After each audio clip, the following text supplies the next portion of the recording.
They were there when you arrived, and they were still in the bed when you left.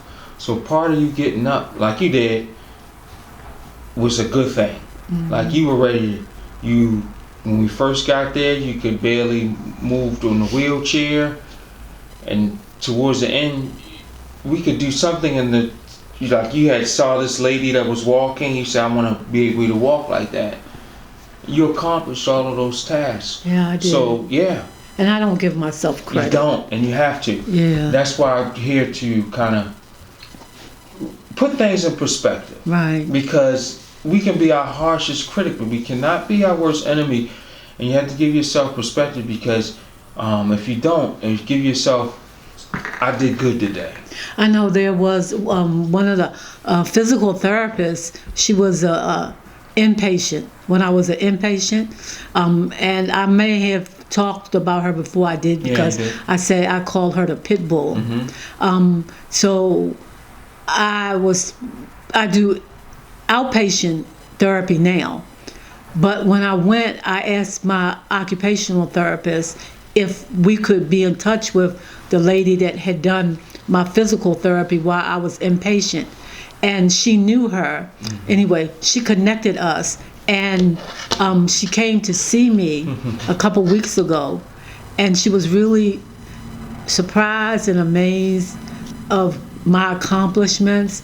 And I said, I called her the pit bull because she was no nonsense. It's like if you saw Jamie Foxx's Netflix on when he talks about his aneurysm, she was like the person that Jamie Foxx had that was no nonsense. And by her being no nonsense, it helped me to get better sooner. Yeah, you locked in. I locked in because she was no nonsense. I had a pair. I think I needed to put on a pair of tennis. You can have a pair of tennis, and they had extra pair of tennis, and you were complaining that it hurt your foot, but really you didn't want to put your foot in there. I mean, you had been out of shoes for quite some time, and your feet had swelled up a little bit. But those shoes, she needed you to put in those shoes so you can get up and walk. And she kept saying to me, when she said, "Put your foot in the shoe," and I said, "The shoe, I can't. Too tight, man. It's too tight. I can't get my foot in." Only thing she would say was push. Keep pushing. She just said push, and I'm like, I cannot get my foot in this shoe. She said push. So to bring it back full circle, I got my foot in the shoe. Yep.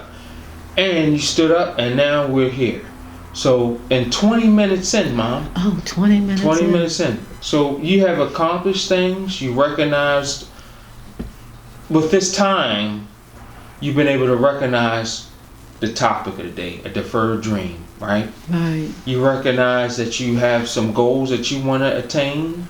You recognize that you had some time that you had to yourself that was unusual to you because you've always been on the go. But during that time, it has been anxiousness with it. Yes. But you recognize that you're on upwards, and this is your time. You have momentum. Right. The wind is in your back, and you're going to do great things, Mom. So talk to the folks and tell them. 21 minutes in. 21 minutes in. The time passes pretty fast. That's how life is. Yeah. Life passes us really quickly, and before you know it, it's gone. So I'm making this commitment to myself, and it's sometimes you feel hollow on the inside, but it doesn't matter. To thine own self be true. I will get my life coach certification, and I'm like, thanks for listening to me. It helps me to be able to talk to you, to be able to talk about it, and the time passes very quickly. 20 minutes, we probably 22 minutes into it now, but thank you so much for listening to me and allowing me into your space. So with that, we want to thank you for tuning in to Chatting with CJ. Today's guest, again, is episode 10, the great episode 10 we had. We want to say God bless you. God bless you. And your family. Absolutely. Like, share, subscribe, and we'll see you next time. Thank you. Hello everyone. Welcome back to Chatting with CJ, episode 10. Thank you for tuning in. We missed last week, but we appreciate you watching and subscribing. Please like, share, subscribe, and watch us on YouTube at Chatting with CJ Podcast and on Instagram at Chatting with CJ. Hello, CJ. How are you feeling? Hello, everybody. Hi, Jamal. I'm feeling good. Excellent, Mom. Sit back, relax. You all good? Yep. Smile. Yes, absolutely. So, you say you're feeling good. You had on discussion what you want to talk about. So, without further ado, Mom, you have the floor. Yeah, I wanted to talk about, Langston Hughes wrote that poem, A Dream Deferred. I'm not wanting to talk about his poem, but I do want to use his poem as the subject.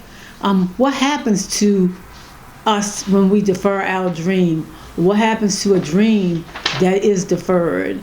I've given that some thought this week because I have deferred some of my goals and my dreams, and what I've discovered is that if I defer them, sometimes they lose the momentum and they just fade away. I don't want my dreams and what I want to do to fade away. I want it to become my reality because it's important to me. And I don't know how many of the people that I'm talking to or who watch the podcast may have experienced or feeling the same way, but it happens and it comes upon us. It comes upon me very quickly. It could just be a thought, well, I don't want to do this week, or I'm not going to do that, or I'm going to wait until this, or I'm going to wait until that, then I'll do it. And before I know it, it's the feelings that I have to make the accomplishment dwindle and things fade. Example being, I wanted to be a licensed professional counselor, and I went and I took all of the courses to become a licensed professional counselor. What happened was, when I took my work to Xerox it to what's the name of the place where FedEx. Yeah, everything got discombobulated, and I got upset. I took it, I just put everything together, came home and put it in the closet, and that's where it stayed. And then I decided, that wasn't what I really wanted to be, a licensed professional counselor. That I really wanted to be a life coach. So I signed up to take But let's back up for a second. So give them a time frame on a licensed professional counselor. Around what time was that? Oh, that was around 2011. Okay. Yeah, 2011. And when did you finally say that you don't want to do that anymore? Well, my mom had died, and I put a lot of effort into completing the program. And then one day it was like I just got so overwhelmed, and I said, after I took everything to Xerox it, to send it to the state board, and it just got discombobulated. I was just very much overwhelmed, right? And I just took everything and put it away, and I said, this is not what I want to do. Right. I don't want to become a licensed professional counselor. And time passed, and I said, I know what I want to do. I do want to become a life coach. Right. I do want to become a life coach. Yes. And I have signed up to take courses to get my certificate so that I could become a life coach. So what happens is, the dream deferred, sometimes it loses its momentum. And and like I said, it gets put on a shelf. But this I will do. I will get my certification to become a life coach. because that's what I want to do. So when did you start that process? Because I remember you taking some courses. So when did you start that? I started that process about 3 years ago. Mm-hmm. And it's online. Mm-hmm. And I didn't complete the courses that I was supposed to complete in the program. Then I had my aneurysm, and then things got really put on hold. So what have you learned doing this? Like, because this has really been what you've been talking about regarding the positive and negatives regarding a deferred dream. What have you learned from this whole process? I've learned that you have to be true to yourself. If you're not true to yourself, you're not true to anything. Mm-hmm. And it's like, to thine own self be true. It's so true. Mm-hmm. To thine own self be true. Is this what I want to do? Mm-hmm. I really want to do it. I have a person who's going to assist me with getting it done. I have to create the program for myself, mm-hmm. so that I can go before this person and say, here it is. This is what I want to do. Are you still willing to help me to make this dream a reality? So let's take it this way, Mom. What has changed before the aneurysm and after aneurysm? What have you recognized? That I have to be more serious. That time doesn't wait for anybody. Time does not wait for you. It continues to move forward. And I can keep making excuses, and I can keep finding things to do, to not do what I should do. But it only affects me. To thine own self be true is so profound and so real. Mm-hmm. Now, I can say, because I could be honest, I get sad sometimes, not that I'm trying to make excuses, but being home is different.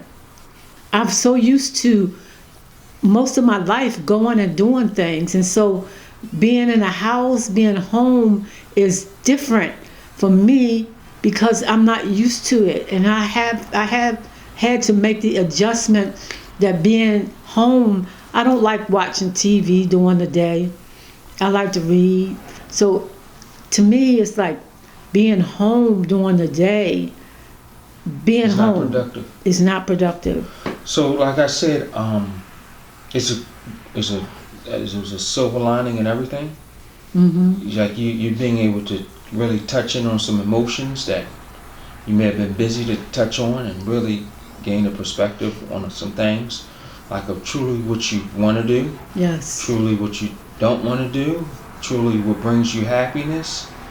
And I think, like, we listened to something last week about, when you're planning, what changed human civilization from being a civilization or a people that just traveled around and moved, and then being able to actually be in one location. It was the recognizing that there's seasons, and there's a time to plant, and there's a time to harvest. And I think you're given the time now to plant, and then you're going to have your harvest, and the harvest is going to come when soon. Yes. So if you're not true to yourself, mm-hmm. you can't be true to nothing. Mm-mm. And like for me, wanting to be a professional counselor, it was something that I wanted to do, but then I didn't want to do it, and I wasn't being true to myself. I want to be true to me. That's the only person I could be true to, mm-hmm. is being true to myself, and being true. And when you're true to yourself, then you do what you say you're gonna do. So what feelings have you come across, and not when you're not true to yourself? And a sadness. Right. I could say somewhat of a depression. Mm-hmm. Making excuses for not doing. Mm-hmm. Do you think you're misleading people when they ask you if you want to do something, and you really know in your heart of hearts that you're not? And I'm misleading them, but I'm misleading myself most of all. Right. Because people, when you gonna get your license, Cynthia? blah, blah, blah, blah, blah, blah, blah, blah, blah. And you can't run. I can't run from me. Right.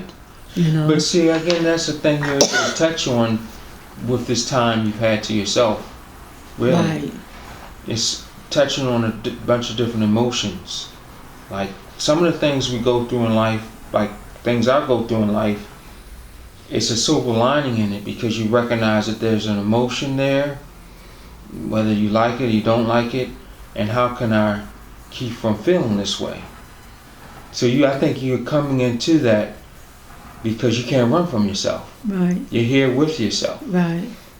And it's so natural for me to really want to help somebody, to help themselves. Yeah, I see that. Right.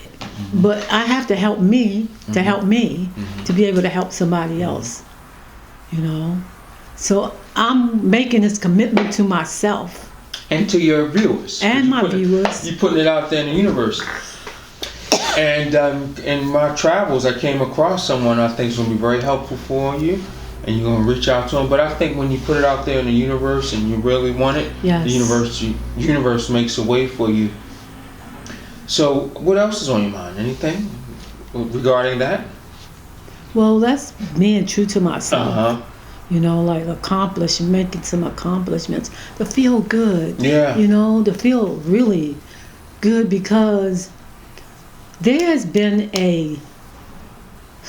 how can I say it? I don't want to say a sadness, but there's been a part of me that's been missing. Mm-hmm. You know, how long? Since I had the aneurysm. Oh wow, okay. You know, it changed. Life sort of changed when I was in the hospital and I was like in the room by myself most of the time. I had to, you know, like there were things to do, but most of the time it was like I was in that room. I was by myself. Yeah, you really had time to think. Yeah. I really had time to think. So let's flip it, Mom. What's happening tomorrow?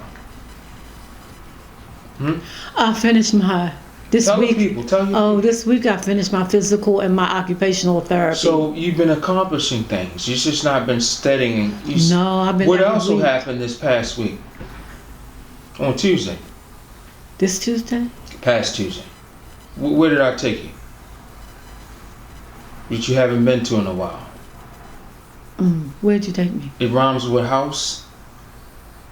House? Marion House. Oh! Yeah, talk about that, Mom. I started doing a group at Marion House. At Marion House. Again.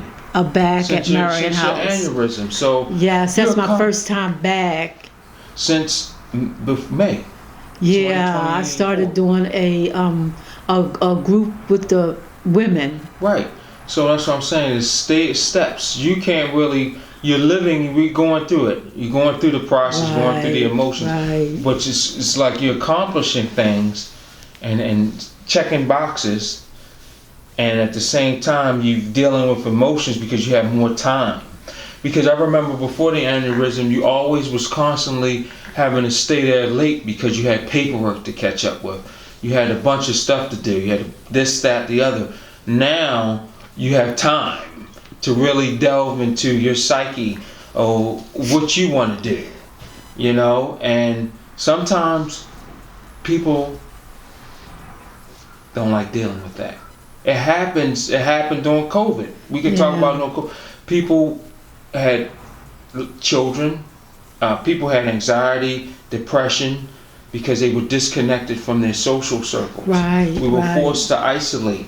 I remember you saying, like with Nanny, you glad that she wasn't here for COVID because she's a social person. That's my mom. Yeah. Yeah, she transitioned before COVID came. She transitioned before COVID came. And my mom, I mean, it would have been devastating for her because she's not a person who stays in a house. She's always on the go. Yeah. And she would have been home all by herself, you know, during COVID. So she transitioned in 2012. Right. You know, so. So reason I'm saying is it's like the emotions and this is why it's good that we talk about this. Because at least you're recognizing your dream deferred and you have a chance to accomplish that dream. Like with the life coach, you have a chance. Some people never reach that. It's always in the background, like I coulda, shoulda, woulda. Like I hear that a lot. And right now it's like, like having an aneurysm, it was like an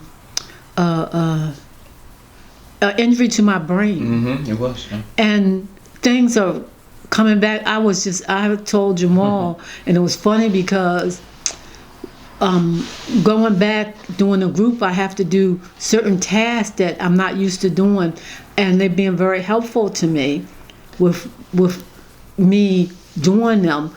And one of the ladies that I'm working with, she said, well, what's your password? I couldn't remember it. So she gave me a new password, and then that week my password came to password that You remember. I remembered it, and I'm like, wow, things are coming back. Yeah. Because I'm resting. Right. I'm resting, and I don't get caught up when I can't remember something. I don't get upset. I don't get caught up. I'll say it will come to me. I can't answer that right now, but it will come to me, and it does come to me. You not only been resting, you become a voracious reader. You read. It's like those are mental exercises. The rest, the importance of the rest, your circadian cycle. Then you're reading. You're strengthening.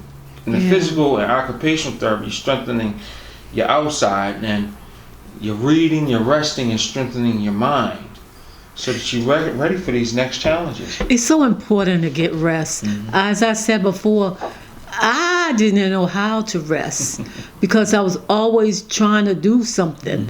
So when I got sick and I had to I had to practice and learn how to rest, like I said, I would wake up and I would be awake in the hospital about 7:30, blah, blah, blah, blah, blah, waiting for the physical therapist or the occupational therapist to come so that I could start my day.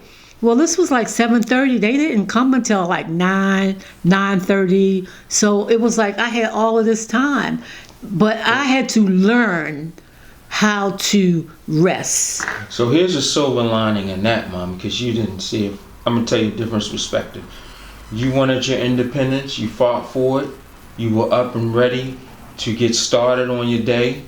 It was some people I saw in there that didn't get out of bed. They did not get out of bed. They